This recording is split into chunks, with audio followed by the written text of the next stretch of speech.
Selamat pagi Ibu Bapak dan Saudara-saudari yang dikasihi Tuhan Yesus Kristus. Kita bertemu kembali dalam Renungan Harian HKBP Resort Sutoyo, Selasa 19 Oktober 2021.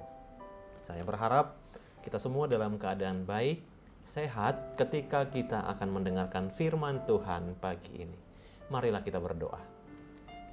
Damai sejahtera Allah yang melampaui segala akal dan pikiran, itulah yang menyertai hati Bapak, Ibu, dan Saudara-saudari sekalian di dalam Kristus Yesus Tuhan kita. Amin. Firman Tuhan bagi kita hari ini diambil dari kitab Roma pasal 15 ayatnya yang pertama. Demikian sabda Allah. Kita yang kuat wajib menanggung kelemahan orang yang tidak kuat, dan jangan kita mencari kesenangan kita sendiri. Demikian firman Tuhan. Mari saling menopang. Ibu Bapak dan Saudara yang dikasihi Tuhan Yesus Kristus, ketika sebelum pandemi COVID-19, biasanya dalam rangka 17 Agustus, akan ada satu pertandingan yang dilaksanakan hampir di seluruh Indonesia. Apakah itu? Panjat Pinang.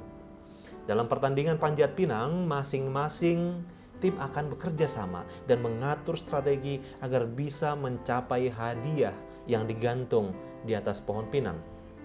Biasanya, strategi yang digunakan adalah menata yang kecil dan lemah sebagai orang yang digendong. Kemudian mereka yang paling kuat di antara tim harus rela menjadi batu pijakan yang menopang teman-temannya.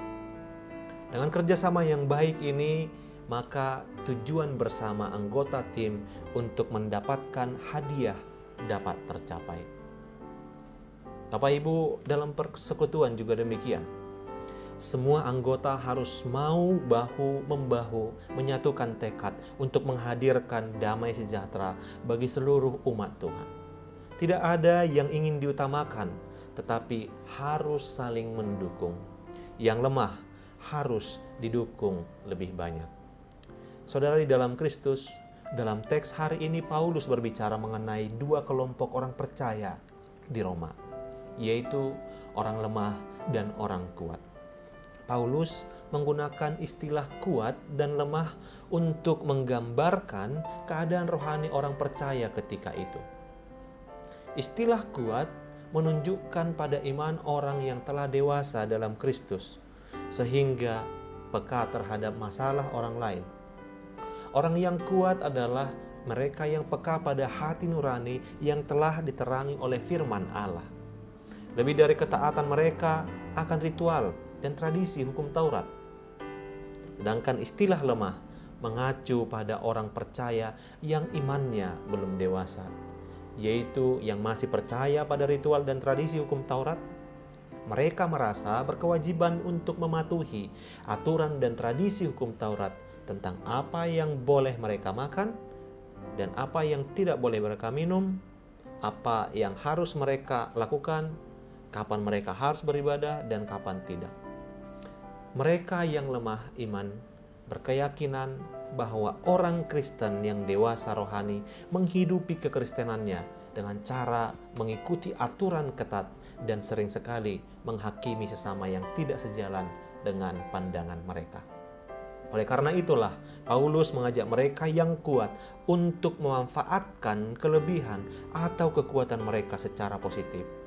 Bagaimana caranya? Yang pertama, mereka harus membantu yang lemah.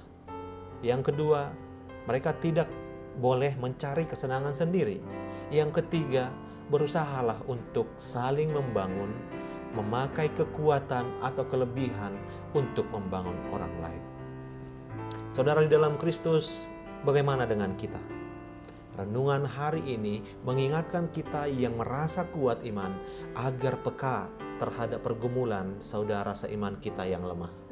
Kita harus membantu mereka, misalnya dengan cara mendampingi atau mendoakan ketika mereka jatuh atau dalam pencobaan.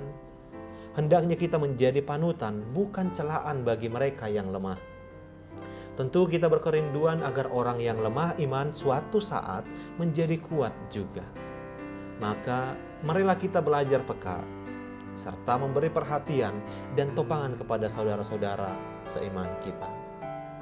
Apalagi pada saat ini, walaupun jumlah orang yang terpapar COVID sudah semakin menurun, tetapi dampak yang ditimbulkannya masih sangat terasa. Ada banyak orang yang butuh topangan dari kita. Lukas 12 ayat 48b berkata, "Kepada yang banyak diberi, daripadanya akan banyak dituntut. Dan kepada siapa yang banyak dipercayakan, daripadanya akan lebih banyak lagi dituntut." Jika kita memiliki kemampuan, kita adalah orang yang berhutang. Kita harus memberkati orang-orang dalam kehidupan dan membawa kebaikan bagi orang, bukan untuk menggunakan kelebihan kebijaksanaan atau kepasihan menyakiti orang, melainkan untuk dapat saling menopang. Amin. Marilah kita berdoa. Tuhan, tolonglah kami untuk dapat memberikan hidup kami menopang yang lemah. Bimbinglah kami untuk semakin peduli terhadap sesama kami. Amin. Selamat pagi Ibu Bapak, selamat beraktivitas. Jangan lupa untuk selalu menjaga diri dan keluarga dengan mematuhi protokol kesehatan. Tuhan Yesus memberkati.